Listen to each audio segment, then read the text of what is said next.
사도신경하심으로 신앙 고백하시겠습니다. 전능하사 천지를 만드신 하나님 아버지를 내가 믿사오며 그 외아들 우리 주 예수 그리스도를 믿사오니 이는 성령으로 잉태하사 동정녀 마리아에게 나시고 본디오 빌라도에게 고난을 받으사 십자가 못 박혀 죽으시고 장사한 지 사흘 만에 죽은 자 가운데서 다시 살아나시며 하늘에 오르사 전능하신 하나님 우편에 앉아 계시다가 저리에서 산자와 죽은 자를 심판하러 오시리라. 성령을 믿사오며 거룩한 공예와 성도가 서로 교통하는 것과 죄를 사하여 주시는 것과 몸이 다시 사는 것과 영원히 사는 것을 믿사옵나이다. 아멘. 찬송가 212장입니다.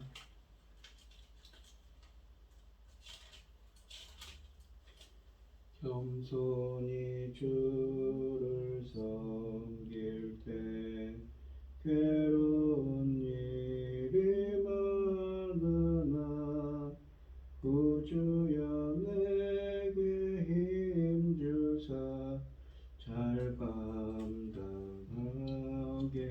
하소서. 인자한 말을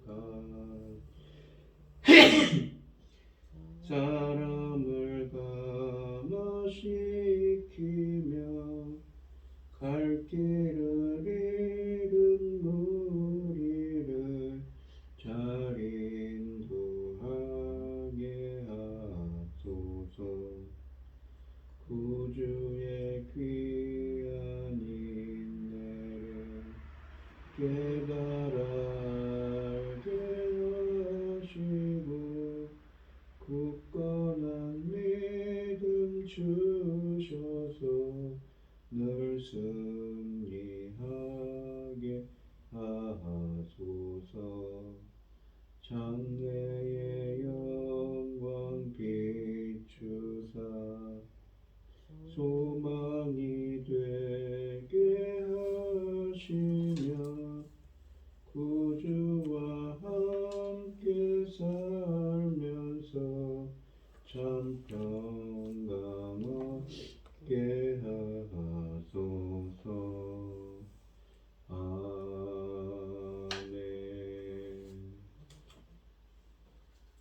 오늘 함께 하실 하나님의 말씀은 민수기 34장 1절로 29절 말씀입니다. 민수기 34장 1절로 29절입니다.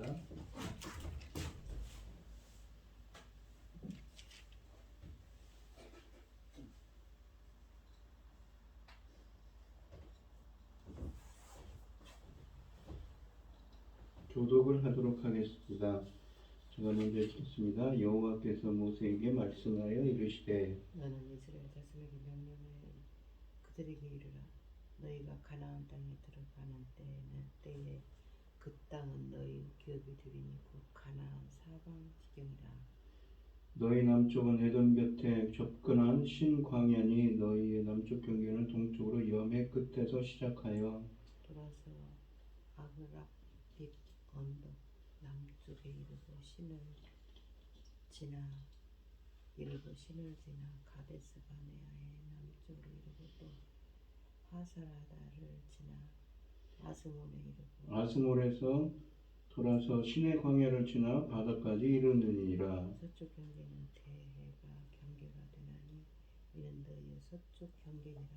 북쪽 경계는 이가 아니 대에서부터 호르산까지 그어라. 호르산에서 그 하맛 거기에 이르러 스닷에 이르고 그 경계가 또 시브론을 지나 하살레난에 이르나니 이는 너희의 북쪽 경계니라. 너희의 동쪽 경계는 하살레난에서 그 스밤에 이르고 그 경계가 또 스밤에서 리블라에 내려가서 이 아인 동쪽에 이르고 또 내려가서 긴네렛 동쪽 해변에 이르고 그 경계가 또 요르단으로 내려가서 염해에 이르나니 너희 땅이 사방 경계가 이러하니라. 모세가 이스라엘 자손에게 명령하여 이르되 이는 너희가 제비 뽑아 가들 땅이라. 여호와께서 이것을 9지파 반쪽에게 주라고 명령하셨나니 이는 르벤 지파와 갓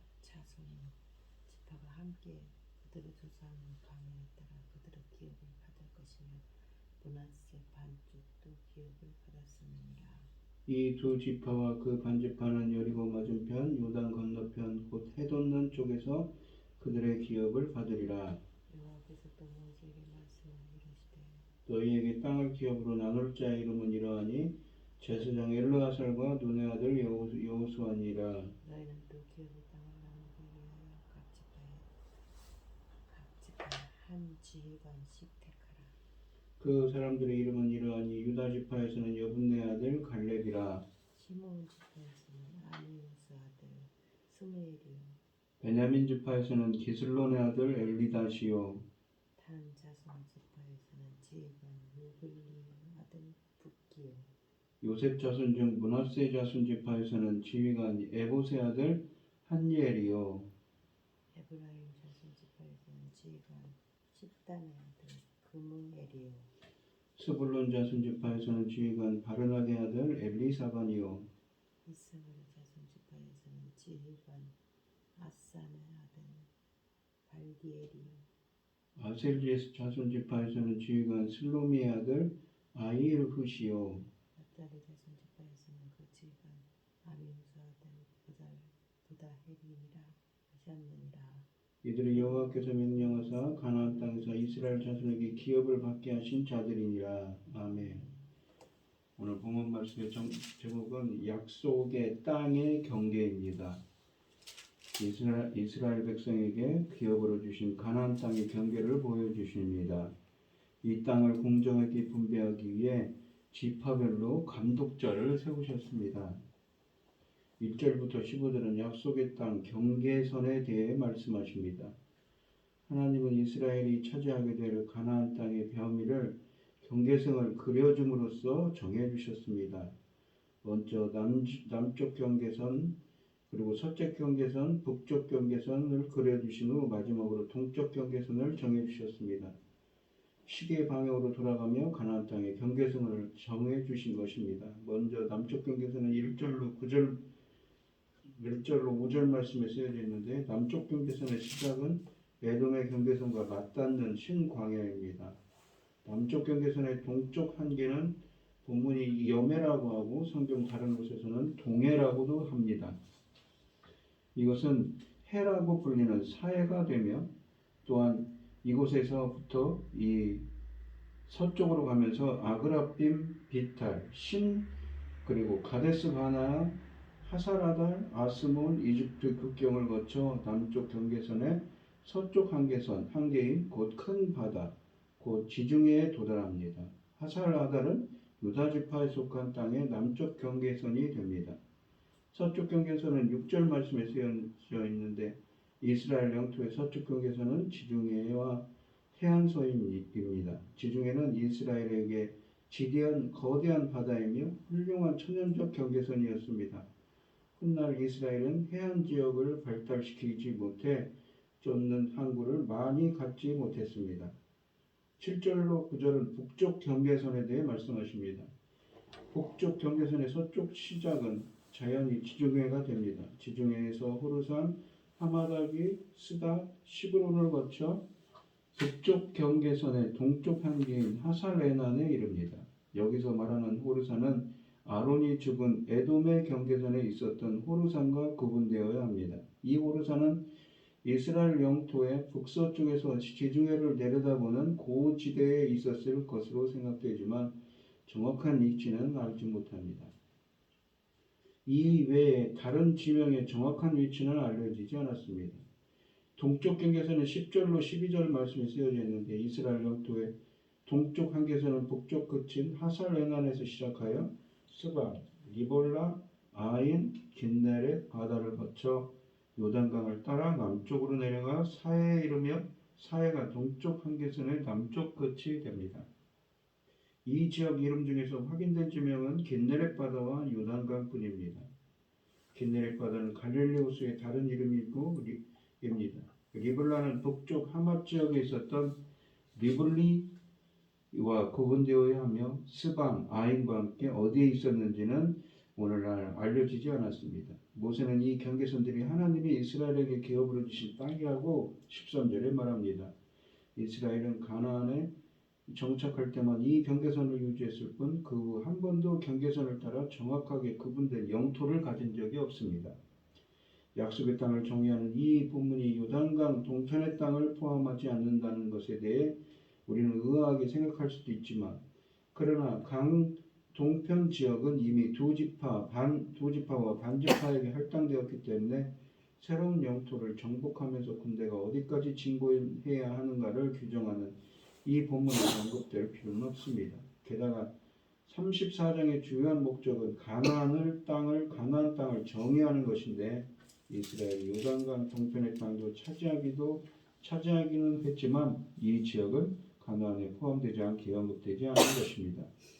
요단강 서쪽에 정착하기로 한 아홉 지파와 반지파는 제비를 뽑아 가나안 땅을 차지할 것입니다. 그 후에 지파별로 받은 땅을 여러 개로 나눈 다음에 각 집안의 규본에 따라 크고 작게 분배할 것입니다. 루벤, 갓, 므낫세 반지파는 요단강 동쪽에 정착하기로 했으므로 서쪽에서는 유산을 받지 못했습니다.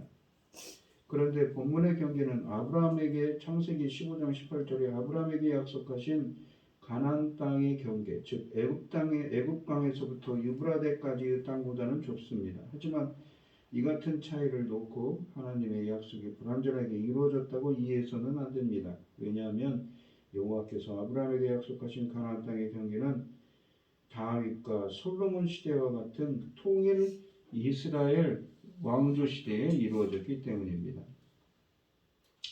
16절로 29절 말씀은 이 분배를 위한 지도자 선정에 대해 말씀하십니다. 하나님은 이스라엘이 받게 될 약속의 땅의 범위와 분배 방법을 제시하신 다음에 땅을 분배하는 과정에 직접 참여할 지도자들을 지명하셨습니다. 비록 모세에게 말씀하셨지만 엘르아살과 함께 이 일을 할 사람은 여호수아이기에 모세를 대체하고 있습니다. 지도자들의 나열된 순서를 보면 대체로 기업을 받은 지역이 남쪽에 있는 지파로부터 시작해서 북쪽으로 올라가는 순서를 따랐습니다. 예외는 대표 지파인 유다가 시므온 지파를 앞선다는 것과 므낫세 지파가 에브라임을 앞선다는 것입니다. 르우벤과 갓 지파를 대표하는 사람은 이미 요단강 동편에서 기업을 받았기 때문에 빠져 있습니다. 반면에 므낫세 지파는 땅 분배 과정에 대표를 둘 수 있었습니다. 므낫세 지파의 반만 요단강 동편에 정착했고 나머지 반은 다른 지파와 함께 강을 건넜기 때문입니다. 한 가지 이 특이한 점은 처음 세 지파 유다, 시므온, 그다음에 베냐민이 선출한 갈렙, 스무엘, 엘리닷을 선정했는데 이 세 지파를 제외하고는 모두 족장이 대표가 되었다는 점입니다. 본문은 정복 후에 있을 가나안 땅 분배 시 그 일을 감당할 책임자들에 관해 언급합니다. 즉 여호와께서 제사장 엘르아살과 지도자 여호수아 외에도 이스라엘의 10지파에서 10명의 족장을 가나안 땅 분배위원으로 선임하셨음을 보여주고 있습니다. 이와 같은 조치는 조만간 있을 정복전쟁에서 반드시 승리할 수 있다는 확신을 주시려는 하나님의 배려입니다. 더욱이 이는 장차 하나님이 차지할 가나안 땅이 저들의 노력이 아니라 오직 하나님의 주권적 섭리하에 주어지는 것임을 우리에게 보여주고 계십니다. 오늘 본문 말씀을 보시면 이스라엘 자손이 바라는 가나안 땅은 하나님이 아브라함에게 약속하신 땅입니다. 그 약속의 성취를 목적에 두었던 옛 세대는 자신들의 반역 때문에 가나안 땅에 들어가지 못하고 결국 광야에서 죽음을 맞이했습니다.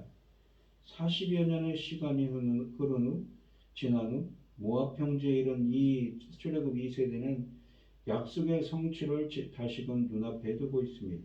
믿음으로 들어간다면 그 땅은 이스라엘의 기업이 될 것입니다. 약속은 반드시 이루어집니다. 문제는 믿음이지요.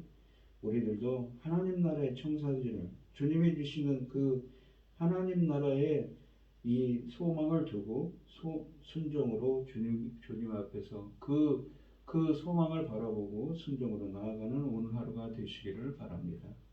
기도하겠습니다. 하나님 아버지 감사합니다. 이스라엘 백성들 이렇게 가나안 땅에 들어가기 전에 요단강 모압 편지를 모아두시고 가나안 땅의 경계를 정하시고 이렇게 땅 분배를 할 수 있도록 지도자들을 세우십니다. 바로 하나님께서 반드시 아브라함에게 약속했던 그 땅을 약속하신 것처럼 그 땅을 상속한 자들에게 주시겠다는 약속을 이루시기 위함이지요. 오늘도 그 신실하신 약속한 말씀을 반드시 이루시는 그 하나님의 역사가 우리들에게 함께하여 주시고 그 말씀에 그 뜻에 순종할 수 있는 그 뜻이 반드시 이루어지는 그 하나님의 말씀을 이루어질 수 있도록 오늘 하루도 인도하시고 함께하여 주시옵소서. 저희들은 순종으로 응답하는 하루가 되게 하여 주시옵소서. 이 모든 말씀 거룩하신 예수님 이름으로 기도합니다. 아멘. 하늘에 계신 우리 아버지여, 이름이 거룩히 여김을 받으시오며 나라의 마옵시며 뜻이 하늘에서 이룬 것 같이 땅에서도 이루어지이다. 오늘날 우리에게 일용할 양식을 주옵시고 우리가 우리에게 죄 지은 자를 사하여 준 것 같이 우리 죄를 사하여 주옵시고 우리를 시험에 들게 하지 마옵시고 다만 악에서 구하옵소서. 대개 나라와 권세와 영광이 아버지께 영원히 있사옵나이다. 아멘.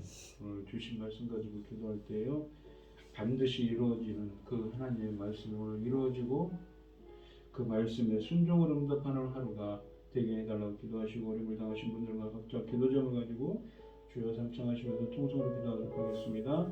주여 주여 주여. 아버지 하나님, 오늘 하루도 그 반드시 이루어지는 하나님의 말씀, 그 말씀을 붙잡고 순종하는 하루가 되게 하여 주시옵소서.